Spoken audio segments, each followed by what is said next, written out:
السلام علیکم۔ میرے جو ریگولر ویورز ہیں، جو میری ہمیشہ ویڈیوز دیکھتے ہیں یا شروع سے مجھے فالو کرتے ہیں، ان سب کو پتہ ہے کہ میری طبیعت کس طرح کی ہے اور میرا اپنے ملک کو لے کر، اپنے وطن کو، پاکستان کو لے کر جس طرح کا رویہ ہے وہ کس طرح کا ہے۔ آپ سب جانتے ہیں کہ مجھے پاکستان کے ساتھ عشق ہے، محبت ہے اور شدید ہے۔ میں اس پر کوئی کمپرومائز نہیں کرتا۔ تو جب کوئی بندہ میری حب الوطنی پہ شک کرتا ہے تو مجھے شدید غصہ آتا ہے۔ کل میں نے ایک پوسٹ لگائی، اس پوسٹ کے نیچے ایک بندے نے کمنٹ میں مجھے کہا کہ تم بھی انڈیا چلے جاؤ اور وہاں جا کر فائدے اٹھاؤ۔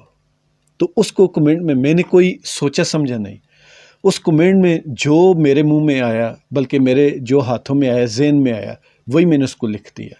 بعد میں وہی جو کمنٹ تھا اس پہ میں نے ایک پوسٹ بنا کر دوبارہ سے اپنے فیس بک پیج پر لکھ دی، لیکن اس کے ساتھ یہ ڈیٹیل نہیں لکھی تھی۔ تو میں نے سوچا کہ آپ دوستوں کو بتا دوں کہ آپ پوچھیں گے کہ یہ لکھنے کا مطلب کیا ہے۔ وہ میں نے آپ کو بتا دیا، اور جو میں نے وہ لکھا تھا وہ اب آپ سن لیں۔ نہ تم پڑھے لکھے ہو، نہ پڑھنے کی کوشش کرتے ہو، نہ تمیز ہے، نہ سیکھنے کی کوشش کرتے ہو، نہ تم محب وطن ہو، نہ حب الوطنی کو سمجھنے کی کوشش کرتے ہو۔ بندہ منہ کا گٹر کھولنے سے پہلے پوچھ لیتا ہے کیا لکھا ہے، کیوں لکھا ہے، اس کا مطلب کیا ہے، اس کی ہسٹری کیا ہے۔ ضروری نہیں ہوتا کہ ہر بات پہ بس گٹر کا ڈھکن اٹھا دو۔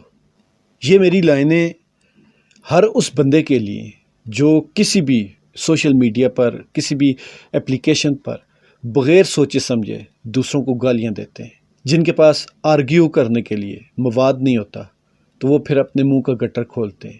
ان سب کے لیے اس میں کوئی تفریق نہیں ہے، وہ کسی بھی جماعت سے ہو، وہ کسی بھی علاقے سے ہو، وہ کسی بھی زبان سے ہو۔ ہر وہ بندہ جس کے پاس بات کرنے کی تمیز نہ ہو، الفاظ نہ ہو، اور وہ اپنے منہ کی گندگی کا سہارا لے، ان سب لوگوں کے لیے اللہ تعالی ہم سب کا حامی و ناصر ہو۔